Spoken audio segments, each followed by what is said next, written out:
In the quiet corners of Cedar Falls, Montana, where secrets were currency and whispers traveled faster than the wind, Sophia Reynolds was an unavoidable landmark. At 26 years old, she stood a full 6 feet, 4 inches tall, a human skyscraper in a town of single-story lives. She was used to the way conversations died when she entered a room, the way children pointed, the way men looked at her not with desire, but with a kind of baffled curiosity. She moved through her life like a ghost, trying not to bump into the furniture, keeping her head down, her voice low, her world small. But some things you can't hide, and some things you find out were never meant to be hidden in the first place. Sophia had no idea that her height wasn't just a genetic quirk. She had no idea it was a legacy, a marker, a secret history written in her very bones, a history the town of Cedar Falls had tried to bury, 6 feet deep a century ago. And she couldn't possibly have known that a stranger was about to walk into her life. A man who wasn't just tall, but who carried the keys to that buried history. A man who had come not just to build a house, but to unearth a truth so dark it would tear the town apart.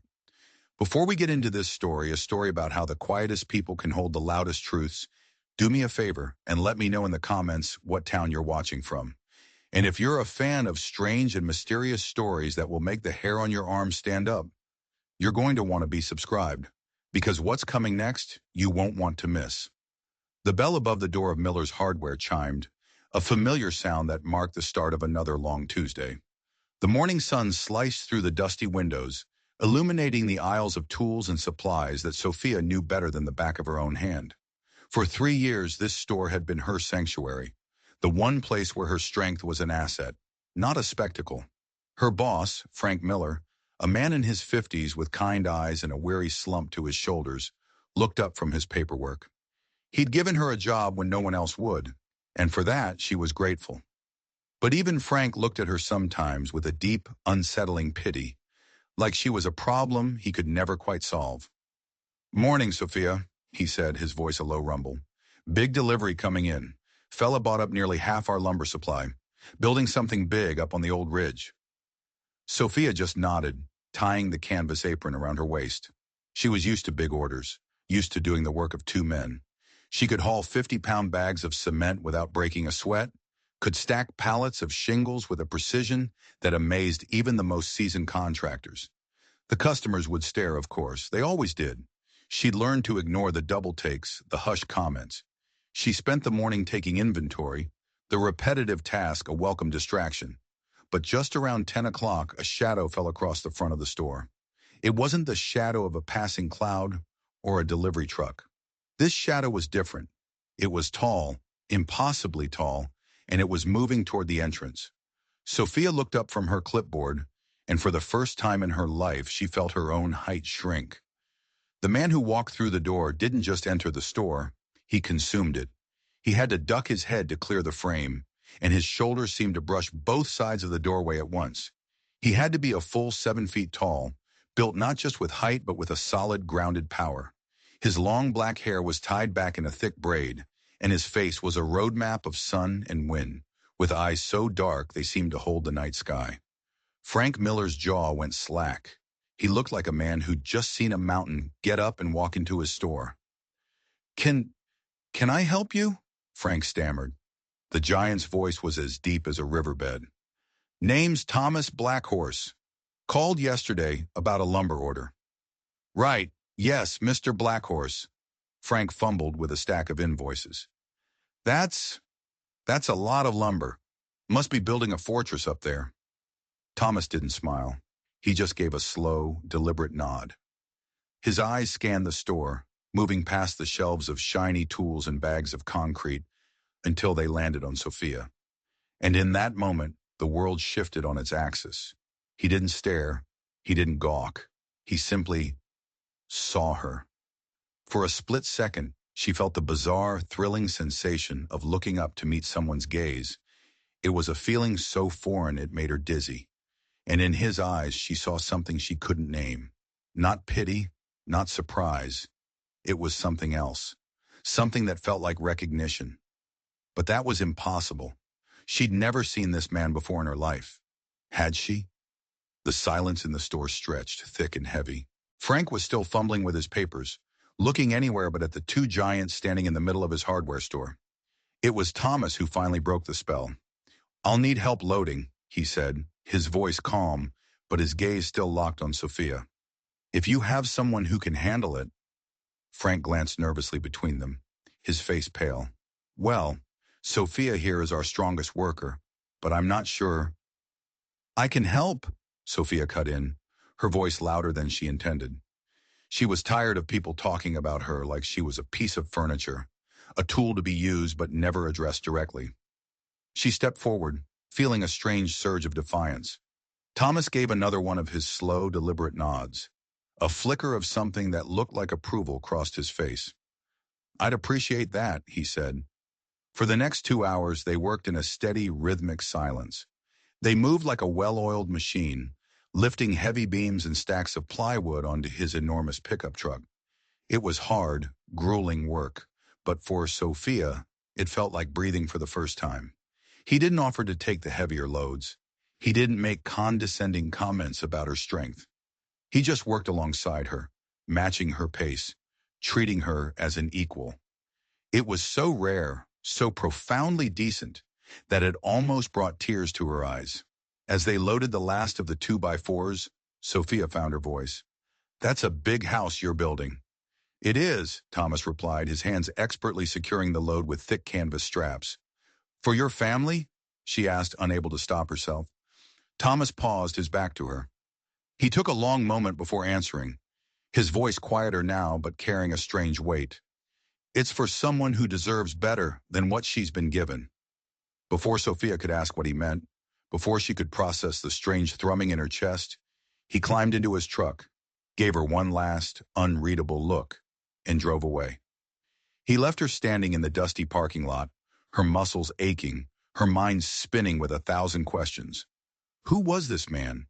And who was the woman who deserved better? The rest of the day was a fog. News of the 7-foot Cherokee man and his mountain of lumber spread through Cedar Falls like a contagion. By the time Sophia took her usual solitary seat at the diner that evening, the air was buzzing with gossip and speculation. She sat in the corner booth, the only one that could accommodate her long legs, and tried to ignore the whispers. "Heard he's some kind of fugitive," Betty Crawford, the town's unofficial rumor monger, chirped from 2 tables over. "Hiding out in the mountains." "Nonsense," countered Doc Harrison, the town's ancient physician, who had seen and heard everything twice. "His people were here long before ours. He's got more right to that land than any of us." Then came the comment she knew was inevitable. It was Martha Henderson, a woman whose cruelty was as much a town fixture as the post office. "Speaking of giants," Martha said, her voice piercing the diner's chatter, "maybe our Sophia finally found someone who can reach the top shelf for her." The laughter that followed was sharp, a familiar poison. Sophia felt her face burn, but she kept her eyes fixed on her plate of meatloaf. She finished her meal in measured, deliberate bites, stood up, paid her bill, and walked out, the diner falling into that uncomfortable silence that always followed in her wake. She didn't run. She never ran. But tonight, the cool mountain air felt like a release. As she walked to her small apartment above the bookstore, she couldn't stop thinking about Thomas Blackhorse. There was a mystery to him, a quiet intensity that both unnerved and fascinated her. But it was more than that. It was the way he'd looked at her, that look of recognition. It was a look she had seen once before, a long, long time ago. In a faded photograph. The memory was hazy, a ghost from her childhood, a picture in an old family album her mother used to keep. It was a photo of her great-grandmother, a woman she'd never met, standing next to a very tall man with long, dark hair in a braid, a Cherokee man. Sophia had asked her mother about the picture once, but her mother had snatched the album away, her face pale and tight, and had forbidden her from ever looking at it again. Her mother died a few years later, and the album, along with so many other family secrets, had vanished. Could it be possible? Was there a connection? No, it was crazy. A coincidence. Cedar Falls was full of stories. She was just inventing one of her own. She shook her head, trying to clear the impossible thought. But as she unlocked her apartment door, A different, more chilling thought took its place. What if he hadn't been looking at her with recognition? What if he was looking at the ghost of someone else? The next morning, Sophia arrived at work to find Frank Miller pacing like a caged animal. His face was flushed, his hands wringing the life out of a dusty rag. "What's wrong, Frank?" she asked, a knot of dread tightening in her stomach. "It's that Cherokee fella," Frank sputtered. "Thomas Blackhorse. He's gone and stirred up the hornet's nest." Sophia's heart hammered against her ribs. "What kind of stir?" "Mayor Caldwell got wind of the construction," Frank explained, his voice dropping to a conspiratorial whisper. "Sent the inspector up to his property on the old ridge. Turns out he doesn't have a single permit. Not one. They've slapped him with a stop work order." "But he just bought all that lumber," Sophia said, the image of them working together flashing in her mind. "That's not the half of it." Frank leaned closer, his eyes wide. "Harold Caldwell is calling a town meeting. Tonight. He's saying we can't have outsiders coming in, ignoring our laws, building God knows what up in our hills. He's trying to run him out of town before he hammers a single nail." A surge of protective anger surprised Sophia with its ferocity. She barely knew Thomas, yet the idea of the town's self-righteous power brokers ganging up on him felt deeply, personally offensive. It was the same tactic they'd used on her whole life: isolate, intimidate, and cast out anyone who didn't fit their narrow definition of normal. But there was something else bothering her. Mayor Caldwell's reaction seemed extreme. A permit issue was a fine, a bureaucratic headache. It wasn't a town-wide emergency. Why was the mayor so terrified of a man building a house? What was he really afraid of? What was on that ridge that he didn't want anyone digging up? That evening, the Cedar Falls Community Center was packed. It felt like the whole town had turned out to pass judgment on the stranger in their midst. Sophia slipped in through a back door and found a seat in the last row, though there was no hiding a woman of her stature. Heads turned, whispers followed her. She ignored them, her eyes fixed on the front of the room where Mayor Harold Caldwell stood, puffed up like a toadfish. "This is about the character of our community," Caldwell was pontificating, his voice echoing with false sincerity. "It's about safety. It's about respecting the laws that keep us all secure." The crowd murmured its assent. Sophia felt her anger simmering. She had seen the lumber Thomas bought. It was for a house, plain and simple. She knew construction. There was nothing sinister about it. "What exactly is he building that's so dangerous?" a voice called out. It was Mrs. Patterson. "That's just it," the mayor boomed. "He won't say. He refuses to file the proper plans. For all we know, he's building a compound for some radical group. Or worse." The fear in the room was palpable, a thick, ugly thing. They were afraid of what they didn't know, and Caldwell was expertly stoking that fear. "Maybe we should ask him directly," Sophia said. Her voice, though spoken calmly, cut through the noise like a blade. The entire room went silent and turned to stare at her. She felt 100 pairs of eyes on her, and for a second her courage faltered. Mayor Caldwell's face contorted into a mask of pure irritation. "Miss Reynolds," he said, his tone dripping with condescension, "this is a complex legal matter. I don't think you—" "I think you're afraid of something," Sophia interrupted, standing to her full height, commanding the room in a way she never had before. "And it's not about permits. You're making assumptions about a man you haven't even spoken to, just because he's different. Just like you've all made assumptions about me my entire life." A shocked silence fell over the room. The truth of her words hung in the air, undeniable and deeply uncomfortable. "This has nothing to do with you," the mayor snapped, his composure cracking. "It has everything to do with me," Sophia shot back. "This town has a long history of chewing up and spitting out anyone who doesn't fit. You're just trying to do it again." Before Caldwell could respond, the heavy doors at the back of the community center swung open, and there, framed in the doorway, stood Thomas Blackhorse. The room fell so quiet you could hear a pin drop. He walked down the center aisle, his presence silencing every whisper, every nervous cough. He didn't look angry. He looked inevitable. He walked to the front of the room, turned and faced the stunned crowd.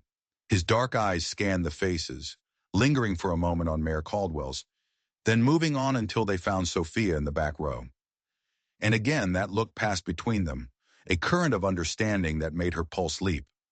"I hear you've been talking about me," Thomas said, his voice a low, calm thunder that filled the space. Mayor Caldwell, flustered, cleared his throat. "Mr. Blackhorse, we were just discussing your lack of proper building permits." "Is that all?" Thomas asked, a hint of a challenge in his tone. "And the fact that nobody knows what you're building," Caldwell shot back, regaining some of his bluster. Thomas was quiet for a long moment, letting the tension build. "I'm building a house," he said finally, his gaze sweeping across the room before landing once more on Sophia. "I'm building it for her."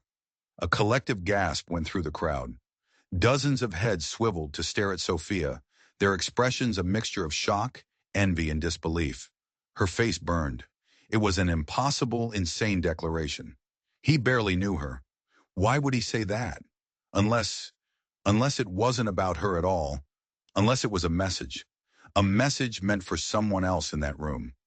"As for the permits," Thomas continued, his voice hardening, his eyes locking onto Mayor Caldwell's.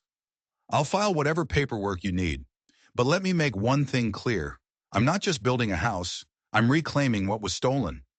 He paused, letting the words sink in. "And I'm not going anywhere." With that, he turned and walked back down the aisle. He didn't stop until he reached Sophia's row. He leaned down, his voice a low whisper, meant only for her. "There's something you need to see. Something that belongs to you." He didn't wait for an answer. He just walked out, leaving behind a room full of chaos and a woman whose world had just been turned upside down for the second time in as many days. Sophia followed him out of the buzzing community center, her mind a whirlwind. Reclaiming what was stolen? Something that belongs to you? His words echoed in her head, making no sense but stirring that same strange feeling of a half-remembered dream. She got into the passenger seat of his massive truck, and for the first time in her life, she didn't have to scrunch her knees up to her chest. There was space. It was a small thing, but it felt monumental. They drove in silence, leaving the lights of Cedar Falls behind and climbing into the dark foothills of the Rockies. The road turned from pavement to gravel, then to a winding dirt track Sophia had never known existed. "How long have you lived here?" Thomas asked, his voice softer now that they were alone. "All my life," Sophia answered. 26 years of being the town's freak show." "You're not a freak," he said, the statement so simple, so devoid of pity, that it hit her harder than any compliment. She looked at his profile, silhouetted against the dashboard lights. The line of his jaw was strong, his expression serious. "Why did you say that back there?" she whispered. "About building the house for me?" He was quiet for so long she thought he wouldn't answer. When he finally spoke, his voice was heavy with a history she couldn't begin to understand. "My grandmother used to tell me stories. Stories about this land. About a family who lived here a long time ago. A family of tall people like you. They were good people, respected by my tribe. They were caretakers of this ridge." Sophia's throat went dry. The faded photograph, the tall Cherokee man, and the woman her mother had hidden from her. "What happened to them?" "They were driven out," Thomas said, his knuckles white on the steering wheel. "Their land was stolen by men who wanted what was under it. Men whose names are still on the buildings down in that town. Caldwell, Miller." The names hit her like stones. The mayor, her boss, the founding families of Cedar Falls. It couldn't be. "My wife, before she passed," Thomas continued, his voice thick with a sorrow that felt fresh and raw. "She was a historian. She spent years researching what happened. She found the old deeds, the sworn affidavits from my ancestors who witnessed the theft. She found the truth, and she found out who that family was." He turned to look at her then, his dark eyes filled with a century of someone else's pain. "It was your family, Sophia. Your great-grandmother. This land, this ridge, it's yours. It was always meant to be yours." He pulled the truck to a stop and killed the engine. They were parked on a high bluff overlooking the valley. In the moonlight, Sophia could see the skeleton of a house, its frame reaching for the stars like the bones of some magnificent beast. It was beautiful, powerful, and it looked right. It looked like it belonged there. My wife made me promise, Thomas said, his voice barely a whisper. She made me promise I would find you, and I would build you a home where you never had to feel small again, a home on the land that was stolen from you. Sophia's world tilted. She stumbled out of the truck, her legs unsteady, and walked toward the house frame. The mountain air was thin, cold. It felt like she couldn't get enough of it into her lungs. This whole thing, this crazy, impossible story, it couldn't be true. And yet, deep in her soul, in the very marrow of her tall bones, it felt like the only thing that had ever been true. How? She breathed, turning to face him. How could you know all this? Why would you do all this for a stranger? Thomas walked toward her, his immense frame blocking out the moon. We're not strangers, Sophia. Our families were connected a long time ago. And my wife, her name was Maria. She didn't just research your family. She was part of it. He reached into his pocket and pulled out a worn leather wallet. From it, he carefully extracted a small, creased photograph. It was a picture of a smiling, dark-haired woman, barely 5 feet tall, standing next to a familiar, weathered-looking Cherokee elder. Maria was your great-grandmother's grandniece, Thomas said softly. That makes us, well, something like cousins. My promise wasn't just to a stranger, it was to family. Sophia stared at the picture, then at Thomas, then at the house. It was too much. The town, her boss, the mayor, her own hidden history, all of it swirling around her in the cold Montana night. She felt a lifetime of loneliness and confusion cresting into a single overwhelming wave. Tears she hadn't let herself cry for years stung her eyes. Why didn't you just tell me? She asked, her voice cracking. Because Caldwell and the others, they're not just going to let this go, Thomas said, his expression hardening. The reason they stole this land wasn't for grazing. My wife found records of old mining surveys. There's silver in these hills. A lot of it. That's the town's dirty little secret. That's what they're protecting. I had to know if I could trust you. I had to know if you were strong enough to fight for this. After what I saw at that town meeting tonight, I know. He stepped closer, his presence a shield against the world. This is bigger than a house, Sophia. This is about justice, and it's just getting started. He looked down at the ground near the foundation, where the earth was freshly turned. There's something else. When I was clearing the land, I found this. He knelt down and brushed away some loose dirt, revealing the corner of a small rusted metal box. I haven't opened it. I was waiting for you. I think whatever's inside, it's the proof we need. The box was old, the kind a person might use to store their most precious keepsakes. It was locked, but the rusted hinge looked like it might break with enough force. As Sophia stared at it, the moon glinting off its dark metal surface, she knew that whatever was inside would change everything. It was the key to her past, and the weapon for her future. And opening it would be a declaration of war. Sophia knelt beside Thomas in the moonlight, her fingers tracing the rusted surface of the metal box. It felt ancient, heavy with the weight of forgotten years. 100 questions swirled in her mind, but one stood out, stark and terrifying. What if they find out? She whispered, the words barely audible over the wind sighing through the pines. What they'll do? They already know we're a threat, Thomas said, his voice a low, steady anchor in her sea of fear. Caldwell isn't stupid. He knows exactly who I am and what this land represents. The stop work order, the town meeting. That was the first warning shot. He's trying to scare us off before we can dig any deeper. Literally. He looked from the box to her, his eyes serious. We open this. There's no turning back. They will come after us. They'll use the law. They'll use threats. They'll turn the whole town against you. She thought of the whispers, the stares, the lifetime of being on the outside. They had already turned the town against her. The only thing that had changed was that now, she finally understood why. Her very existence was a reminder of a crime they had all agreed to forget. Open it, she said, her voice firm. Thomas took a small crowbar from his truck and carefully worked it under the lip of the box. The metal groaned in protest, the rusted hinge flaking away. With a final, sharp crack, the lid popped open. The air that escaped smelled of dust and old paper, and something faintly sweet, like dried flowers.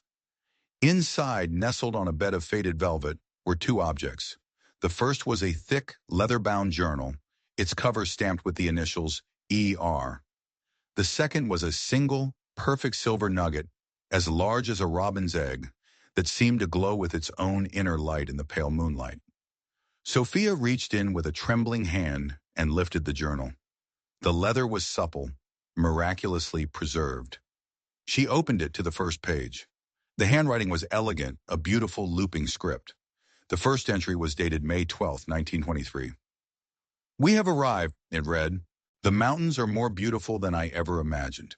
John says this land will be our legacy, a place where our children and their children can stand tall and touch the sky. He has named our homestead Sky Ridge. A fitting name, I think." "E.R.," Sophia breathed. "Eleanor Reynolds, my great-grandmother." She turned the pages, her heart pounding with each entry. It was all there. The story of her family, their hopes, their dreams. She read about the friendship they forged with the local Cherokee tribe, the sharing of knowledge, the mutual respect between two peoples who understood the land. And then the tone began to shift. She read about the arrival of new men in Cedar Falls, men with greedy eyes and false smiles, men named Caldwell and Miller. She read about the discovery of the silver. Her great-grandfather John had found a rich vein, but he wanted to mine it responsibly, in partnership with the tribe, ensuring the land wasn't destroyed. Caldwell and Miller wanted it all. The journal detailed the threats, the intimidation, the campaign of whispers that turned the town against the strange, giant family on the ridge. The final entry was frantic, blotted with what could have been tears. "They came last night. They said if we are not gone by sunrise, the fire will claim us." John tried to reason with them, but Miller held a gun to his head while Caldwell forced him to sign the deed. "They gave us pennies for a fortune. They are not just stealing our land, they are stealing our future. I have hidden this journal in the first silver nugget, the one John gave me as a promise that one day the truth will come to light. May God forgive this town. I know I never shall." Sophia closed the journal, the weight of a century of injustice settling on her shoulders. The proof, it was all here. Her great-grandmother's own words, a voice from the grave crying out for justice. "This changes everything," she said, looking at Thomas, her eyes blazing with a fire he had never seen before. "Yes, it does," he agreed, "but a journal isn't enough. They'll call it a forgery, a fairy tale. We need more. We need a weapon they can't dismiss." "What kind of weapon?" "My wife, Maria," Thomas said, his gaze distant. "She believed the original, fraudulent deed was hidden somewhere in the town archives, and she was convinced there was an official geological survey from that era, commissioned by the state, that Caldwell and Miller buried. If we can find those two documents and combine them with this journal, they won't be able to deny it." A plan began to form, audacious and dangerous. "The archives are in the basement of the town hall," Sophia said, her mind racing. "The mayor's office is right above it. It's impossible to get in there without being seen." "Not impossible," Thomas corrected. "Just difficult." He paused, a strange, almost imperceptible smile touching his lips. "I have an idea, but it's crazy, and it involves you quitting your job." "You want me to what?" Sophia asked, sure she had misheard him. "Quit your job at Miller's Hardware," Thomas repeated, his expression dead serious, "and come work for me. Here, on the house." Sophia stared at him. "How is me quitting my job going to help us get into the town archives?" "It's not about getting into the archives, not yet. It's about the next move in the game," Thomas explained, his mind clearly working several steps ahead. "Right now, you're Frank Miller's quiet, dependable employee. You're predictable. But if you quit your job to work with the town's new public enemy, that's not predictable. It's a statement.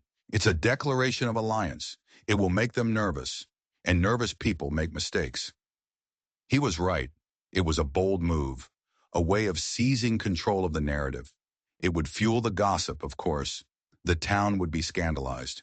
Martha Henderson might actually have an aneurysm, but it would also signal to Caldwell and Miller that she wasn't the timid, downtrodden woman they thought she was.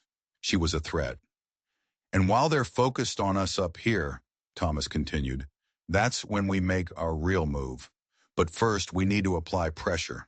You walking away from one of the town's founding families to side with me? That's pressure.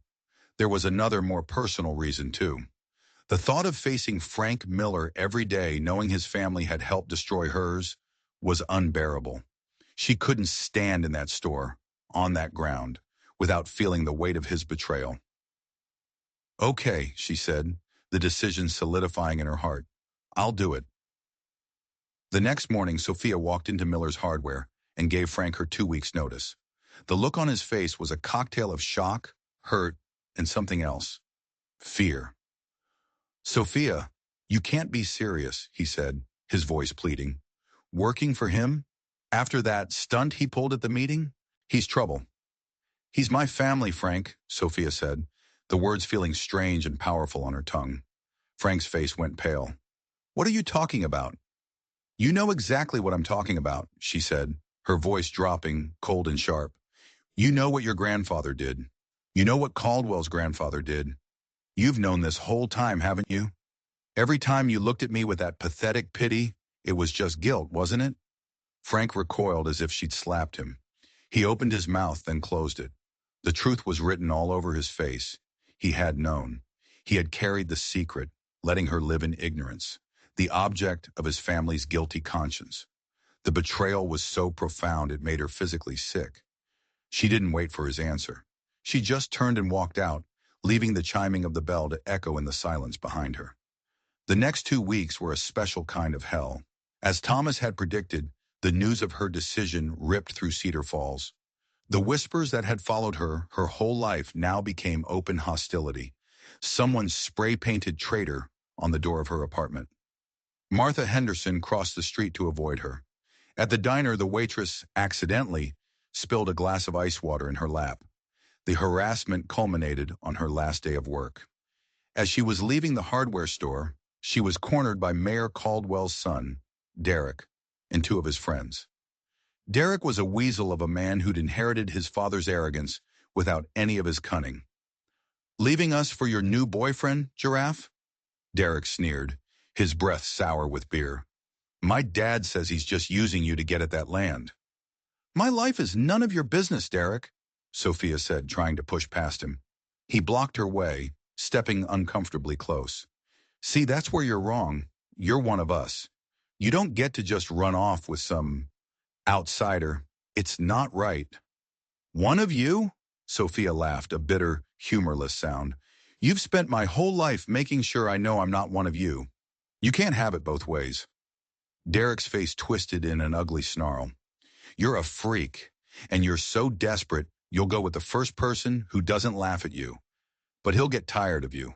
They always do. Something inside Sophia snapped.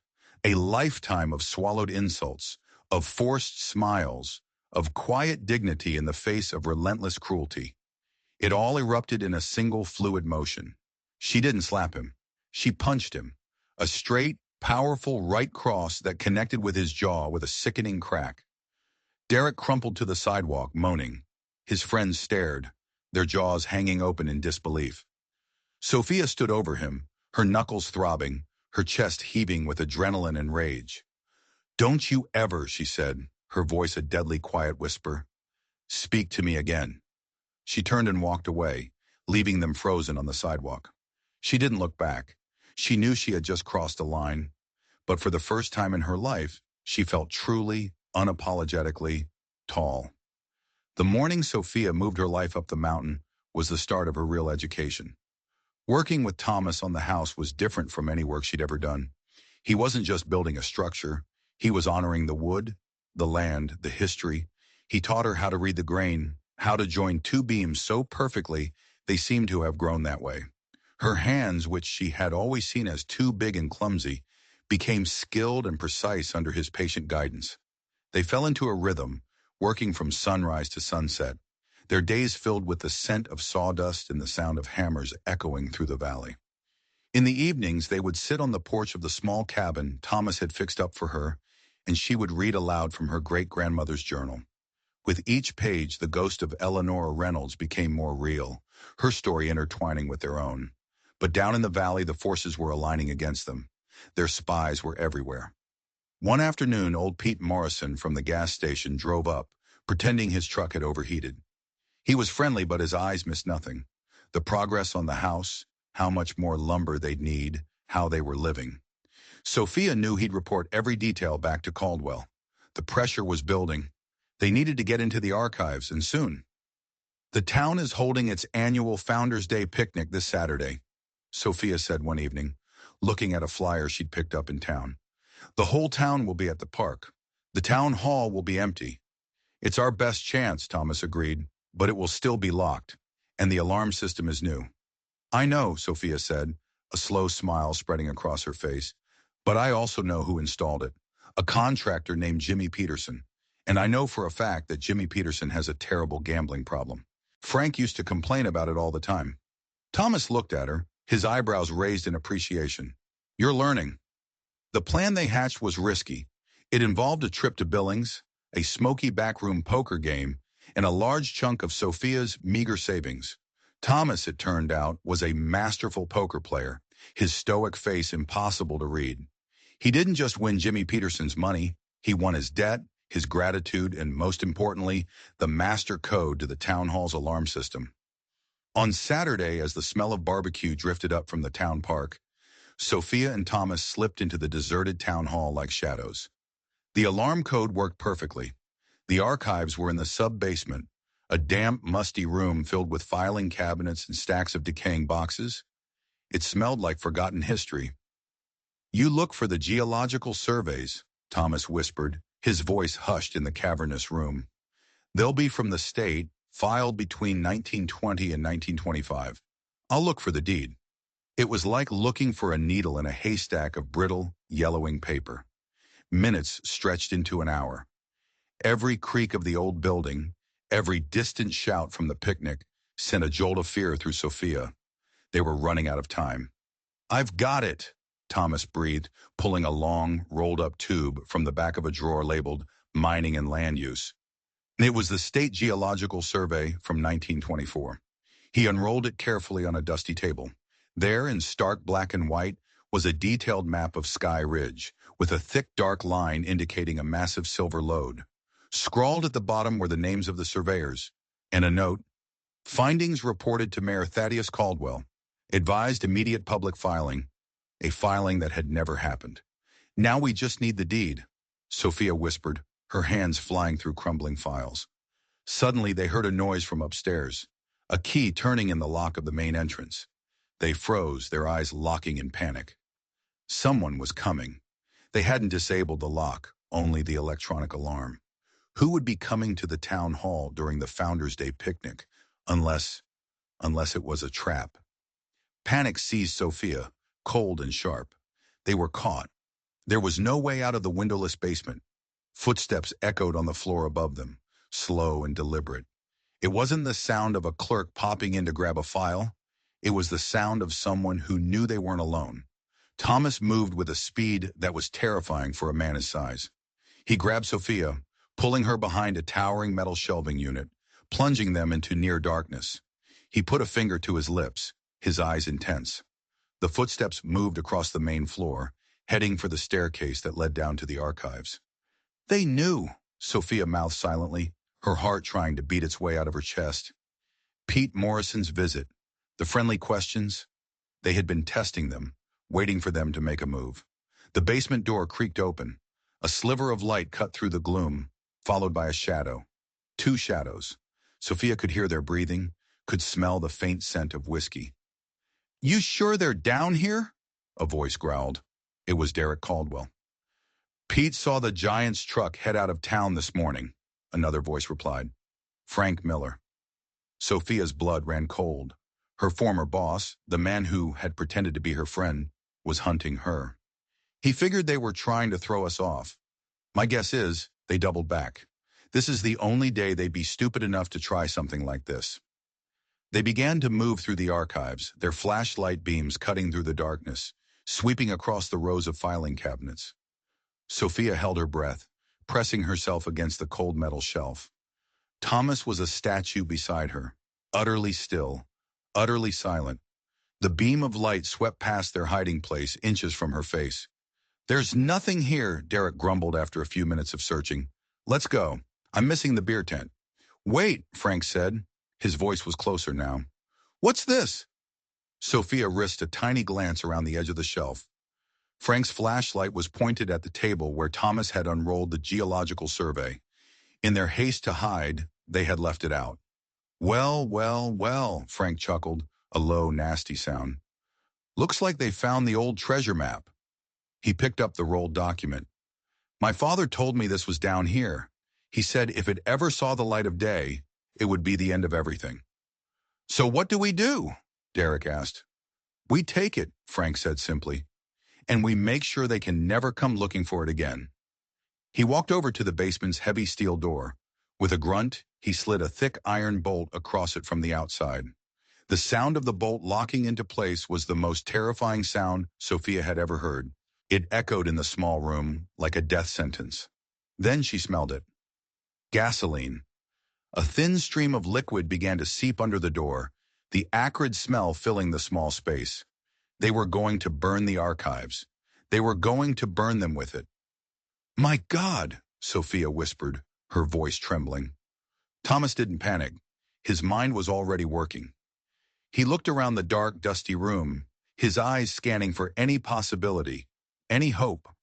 His gaze landed on a small, grated window high up on the far wall, at ground level with the outside. It was too small for him to fit through, maybe even too small for her, and it was barred. "The bars," he whispered, his voice urgent. "They're old, rusted." While Frank and Derek were splashing gasoline around the outside of the door, Thomas moved with incredible speed. He grabbed a heavy metal drawer from a filing cabinet and with a powerful roar, hurled it at the small window. The glass shattered, letting in a sliver of fresh air and the horrifying sound of the fire catching. A whoosh of flame erupted from under the door, and smoke began to pour into the room. "Sophia, get up there!" he yelled over the growing roar of the fire. "I'll lift you." He locked his hands together, creating a step for her. The smoke was already thick, burning her eyes, choking her.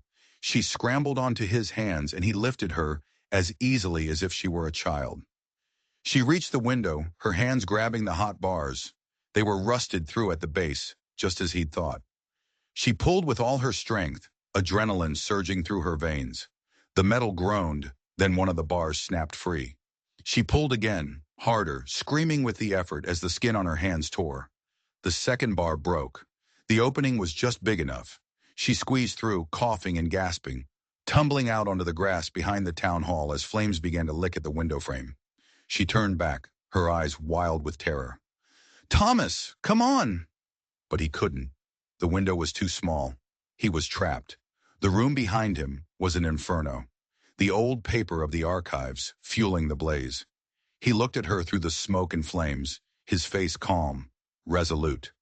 "Go!" he yelled. "Take the journal. Get the truth out. Go!" Sophia stood frozen for a second, watching the man who had changed her life prepare to die for her. But his words, his sacrifice, broke the spell. She couldn't let it be for nothing. She clutched the journal, which she had tucked inside her jacket, and she ran. She ran from the fire, from the town, from the men who had just tried to murder them, her great-grandmother's story, her only shield. Thomas's final command, her only guide. She didn't know where she was going. She just knew she had to get away, and she had to survive, because survival was no longer enough. Now she needed revenge. Sophia ran until her lungs burned and her legs screamed in protest. She plunged into the deep woods that bordered the town park, the sounds of the Founders' Day picnic, and the approaching wail of a single fire truck fading behind her. She didn't stop until she collapsed at the base of an ancient oak tree, gasping for air, her body shaking with a toxic cocktail of grief, terror, and incandescent rage. Thomas was gone. They had killed him. They had trapped him in that basement and set it on fire, all to protect a century-old lie. The finality of it was a physical blow, knocking the air from her lungs. Tears streamed down her face, mixing with the soot and grime from the fire. For a few moments she let the despair wash over her. She was alone again, hunted, with nothing but a dead woman's journal and a story no one would believe. But then she felt the hard leather of the journal pressed against her ribs. She heard Thomas's last word echoing in her mind. Go. He hadn't died so she could curl up and weep. He had died so she could fight. The rage returned, burning away the grief, forging something new and hard in its place. They thought she was just a freak, a timid giantess they could easily dispose of. They had underestimated her. They had no idea what they had just unleashed. She knew she couldn't go back to the cabin. They would be looking for her there. She couldn't go to the police. The sheriff was Mayor Caldwell's cousin. The entire system was rotten from the inside out. She was completely on her own. No, not completely. There was one person in Cedar Falls who had always spoken with a voice of reason, one person who had hinted at knowing the town's ugly secrets. Doc Harrison. He was old, frail, and semi-retired, but his family had been in Cedar Falls as long as the Caldwells and the Millers, and he had a conscience. She waited until the cloak of deep night had fallen, then crept through the back alleys of the town, sticking to the shadows. The town was in an uproar over the fire at the town hall. She could hear people talking, speculating. The official story was already taking shape. Faulty wiring, a tragic accident. No one mentioned the two people who were supposed to be trapped inside. They were being erased. Doc Harrison lived in a small, cluttered house on the edge of town. Sophia circled it twice before finding the courage to knock on the back door. The old man who answered was in his bathrobe, his face etched with concern. He didn't look surprised to see her. He just looked sad. I was wondering when you'd show up, he said, his voice a low, gravelly whisper. He ushered her inside, locking the door behind them. Heard what happened. The whole town's buzzing. They're saying you and the Black Horse fella set the fire to destroy evidence and then skip town. They tried to kill us, Sophia said, her voice raw. They locked us in the basement. Thomas, he didn't make it out. The old doctor's shoulders sagged. He sat her down at his kitchen table and poured her a glass of brandy, his hands trembling slightly. I knew this day would come, he said, his eyes filled with a deep, ancient sorrow. I've been carrying this damn secret for 50 years. It's poisoned this town. It's poisoned me. He looked at Sophia, his gaze sharp and clear. I delivered you, you know, just like I delivered your mother. And I was there the night your great-grandmother was run off her land. I was just a boy, but I saw it. I saw the fire they set to her barn. I saw the fear in her eyes. My father, he was the town doctor then. He warned them to stop, but they wouldn't listen. Thaddeus Caldwell and Henry Miller were drunk on greed. He took a long sip of his own brandy. But there's something else, something they don't know I have. Your great-grandmother, before she fled, she gave my father a sworn affidavit, detailing everything that happened. He hid it. He was too scared to come forward. After he died, I found it, and I've kept it hidden ever since. I was a coward, Sophia. I was afraid of what they would do to my practice, to my family. He got up and walked to a heavy roll-top desk in the corner. From a secret compartment in the back, he pulled out a yellowed folded document. It was the affidavit, another piece of the puzzle, another voice from the grave. This and your journal. It might be enough, he said, his voice filled with a newfound resolve. But not here, not in this town. The law here is a joke. You need to go bigger. You need to go to the state. And you need to go to the press. He looked at her, a fire in his old eyes. But most of all, you need an army. An army? Sophia asked, bewildered. What are you talking about? Thomas Blackhorse, the doctor said. He had a family, didn't he? A grandmother on the reservation? Cousins? His people have long memories, Sophia, and they do not forget their own. You go to them. You tell them what was done to their grandson. You tell them what was done to your family. You show them this proof, and they will be the army you need. He gave her the affidavit, a bundle of cash from his safe, and the keys to his ancient beat-up pickup truck. Go now, he urged. Go north to the reservation. Don't stop for anyone. And don't come back until you're ready to burn this whole rotten town to the ground. The drive north was a blur of grief and adrenaline. Every passing headlight was a threat, every small town a potential trap. Sophia drove through the night, fueled by coffee, brandy, and a burning desire for justice. The old doctor's truck rattled and groaned, but it ate up the miles, carrying her farther and farther away from the ashes of her old life. She arrived at the Cherokee reservation as the sun was casting its first pale light over the plains. It was a world away from the claustrophobic valley of Cedar Falls. The sky was bigger here, the land more open. She felt a strange sense of homecoming, a connection to a part of herself she had never known. Finding Thomas's grandmother, Agnes Blackhorse, was not difficult. Everyone seemed to know the matriarch of the Blackhorse clan. Sophia was directed to a small, well-kept house at the end of a dirt road. A plume of smoke rose from the chimney. She knocked on the door, her heart pounding. The woman who answered was small and ancient, her face a beautiful mask of wrinkles, her silver hair in a long braid down her back. Her eyes, dark and sharp, seemed to see right through Sophia, into the very core of her. They were Thomas's eyes. "I was expecting you," Agnes Blackhorse said, her voice surprisingly strong. She stepped aside, holding the door open. "The spirits told me my grandson was walking the long path, and they told me a tall woman would be coming with his story." Inside, the house smelled of sage and cedar. Sophia sat at a wooden table, the journal and the affidavit laid out before her. With a voice that cracked with exhaustion and grief, she told Agnes everything.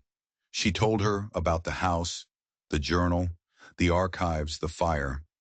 She told her how Thomas had saved her, how he had sacrificed himself so the truth could survive. Agnes listened in silence, her expression unreadable. She did not weep. Her sorrow was a deep, quiet thing, a stone at the bottom of a river. When Sophia was finished, the old woman reached out with a gnarled hand and placed it on top of the journal. "What was stolen must be returned," Agnes said, her voice resonating with an ancient authority. "What was broken must be made whole, and the blood of my grandson must be answered for." She stood up and walked to the wall, where an old telephone hung. She made one phone call. She spoke in the Cherokee language, her words swift and sharp. When she hung up, she turned back to Sophia. "You have your army," she said. Within the hour, people began to arrive. First came Thomas's cousin David, a man built on the same massive scale as Thomas, his face a thundercloud of grief and fury. Then came others, tribal elders, young men with fire in their eyes, women whose quiet strength seemed to radiate from them. The small house filled with people, all of them listening as Agnes retold Sophia's story. They looked at the journal, they read the affidavit, and they looked at Sophia, not as an outsider, but as one of their own, a long-lost cousin brought home by tragedy. An elder named Robert Standing Bear, a man with a face like carved granite, spoke first. "The white man's law in that town is corrupt. We cannot go to them for justice." "We will not go to them for justice," David said, his voice a low growl. "We will bring it to them." The plan they formed was not one of violence, but of overwhelming, undeniable pressure. A tribal lawyer, a sharp young woman from Billings, was summoned. She looked at the evidence Sophia had brought, and her eyes widened. This is a landmark case," she said. "Land reclamation, wrongful death, conspiracy, attempted murder. This is enough to bring federal attention to that town." But they weren't just going to fight in the courts. They were going to fight in the court of public opinion. They contacted a journalist in Helena, a woman known for her fearless investigative reporting. They called the Bureau of Indian Affairs. They called the State Historical Society. They began to build a circle of fire around Cedar Falls, a circle of truth that Caldwell and his cronies could not escape. 2 days later, a convoy of vehicles left the reservation. It was not a war party, but it was an army nonetheless. Sophia rode with Agnes and David, the old doctor's pickup truck, now just one vehicle among many. They were followed by lawyers, by journalists, by tribal representatives, and by dozens of Cherokee men and women who had come to bear witness, to support their own. As they drove south, back toward the town that had tried to destroy her, Sophia felt no fear. She was no longer Sophia Reynolds, the town freak. She was the keeper of Eleanor's story, the vessel of Thomas's legacy.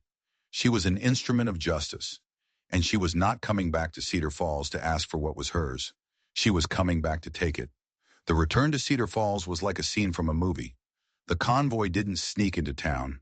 It rolled down Main Street in the middle of the day, a silent, powerful procession that brought the town to a dead stop. People came out of their shops, their faces a mixture of confusion and fear. They saw the tribal plates on the cars, the determined faces of the people inside, and at the head of it all, in an old beat-up truck, they saw her, Sophia Reynolds, the woman they thought had vanished, sitting tall and proud between a Cherokee elder and a man who looked like Thomas Blackhorse's avenging ghost. The convoy didn't stop at the sheriff's office or the town hall. It stopped in front of the one place that represented the heart of the town's corruption, Miller's Hardware. Frank Miller was behind the counter when they walked in. The color drained from his face when he saw Sophia. He looked like he had seen a ghost. Behind her stood David, Agnes, Robert Standing Bear, and the tribal lawyer, a formidable wall of silent accusation. "Sophia," Frank stammered, "we thought the fire—" "You thought wrong," Sophia said, her voice ringing with a clarity and power she had never possessed. She placed her great-grandmother's journal on the counter between them. The sound echoed in the silent store. "This is the journal of Eleanor Reynolds. I believe your family is familiar with her story." Frank stared at the journal as if it were a venomous snake. He was shaking, his carefully constructed world crumbling around him. "I don't know what you're talking about," he whispered, but his eyes betrayed him. "Let me refresh your memory," the lawyer, Ms. Hayes, said, stepping forward. She laid the affidavit next to the journal. "This is a sworn statement, witnessed and signed, detailing the theft of the Reynolds property by Henry Miller and Thaddeus Caldwell in 1923, a theft that led to the establishment of your family's fortune." Then she added the final piece of paper, a document that made Frank physically recoil. "And this is a federal warrant for your arrest, conspiracy to commit murder, arson, and about a dozen other charges that will ensure you spend the rest of your life in prison." At that moment, two unmarked cars screeched to a halt outside. Federal agents, summoned by the BIA, stormed into the store. They slapped handcuffs on Frank Miller, who seemed to shrink before their very eyes, all the bluster and authority gone, leaving only a pathetic, terrified old man. As they led him away, his eyes met Sophia's. There was no pity in her gaze, only a cold, hard finality. "This is for Thomas," she said quietly. Their next stop was the mayor's office. They found Harold Caldwell in mid-bluster, shouting into the phone at some state official, trying to control the narrative. He hung up when he saw them, his face turning a blotchy red. He tried to project authority, to order them out, but his voice shook. The scene repeated itself. The evidence laid out on his desk. The arrival of the federal agents. The satisfying click of handcuffs. Derek was arrested an hour later, found hiding in the back of the local bar, sobbing into his beer. The town was in shock. The founding families, the pillars of their community, were being led away in disgrace. The story was out. The investigative journalist was already filing her report, broadcasting the century-old crime and its brutal, modern-day cover-up to the entire state. The secret of Sky Ridge and its silver was a secret no more. But Sophia's mission wasn't over. The arrests were just the beginning. Justice was about more than punishment. It was about restoration. Over the next few months, the legal battle was intense, but the outcome was never in doubt. With the journal, the affidavit, and the recovered geological survey, the case was airtight. The federal government officially recognized the original Reynolds deed and invalidated the fraudulent one. The ownership of Sky Ridge and all its mineral rights was legally transferred to its sole living heir, Sophia Reynolds. She was no longer just the town giantess. She was the wealthiest person in Cedar Falls. The first thing she did was fulfill Thomas's promise. With the help of David and a crew of craftsmen from the reservation, she finished the house on the ridge. It was a masterpiece with high ceilings and wide doorways, a place built not just with wood and stone, but with love and memory. It was a home where she never had to feel small. But she didn't live there alone. She invited Agnes Blackhorse to come and live with her, to be the grandmother she had never known. The two women, one impossibly tall and one tiny with age, formed an unbreakable bond, two ends of a story that had finally been woven together. Sophia didn't hoard her new wealth. She used it to heal the town that had wounded her. She established the Thomas Black Horse Scholarship Fund, a program to send Cherokee youth to college to study history, law, and engineering. She invested in Cedar Falls, but on her own terms. She bought the now bankrupt Miller's Hardware, tore it down, and in its place, funded the construction of a new community center and library, open to all. She worked with the tribal council to develop the silver mine on her land, but not in the destructive way Caldwell and Miller had envisioned. It became a joint venture, a model of sustainable and ethical mining, with profits shared between her and the Cherokee Nation, creating jobs and prosperity for the community that had become her family. Cedar Falls began to change. The old guard, the whisperers and the bullies, found themselves increasingly isolated. New people moved in, drawn by the new opportunities, people who saw Sophia not as a freak, but as a leader, a visionary. One evening, a year after the fire, Sophia was standing on the porch of her finished house, looking down at the lights of the transformed town below. Agnes was sitting in a rocking chair beside her. "He would be proud of you, little bird," Agnes said, using her affectionate nickname for Sophia. "My grandson chose well. He saw the strength in you before you saw it in yourself." Sophia leaned against the railing Thomas's hands had built. The grief for him was still there, a dull ache in her heart that would never fully disappear. But it was no longer a crippling weight. It was a source of strength, a reminder of the sacrifice that had made all of this possible. She had found her history. She had reclaimed her legacy. She had brought justice to those who had wronged her family and taken the life of the man she had just begun to love. She had taken a town poisoned by secrets and hate and had begun the slow, arduous process of cleansing it with truth and forgiveness. She was Sophia Reynolds Blackhorse now, a name that carried the weight of two powerful legacies. She finally understood that she had not been born too big for her world. Her world had simply been too small for her. And so, she had done the only thing she could. She had built a bigger one. If you enjoyed this story of justice and reclamation, and you believe that the truth, no matter how deeply buried, will always find its way to the light, then do us a favor and hit that subscribe button. We have so many more incredible stories to share, and you won't want to miss a single one. Thank you for watching, and we'll see you in the next one.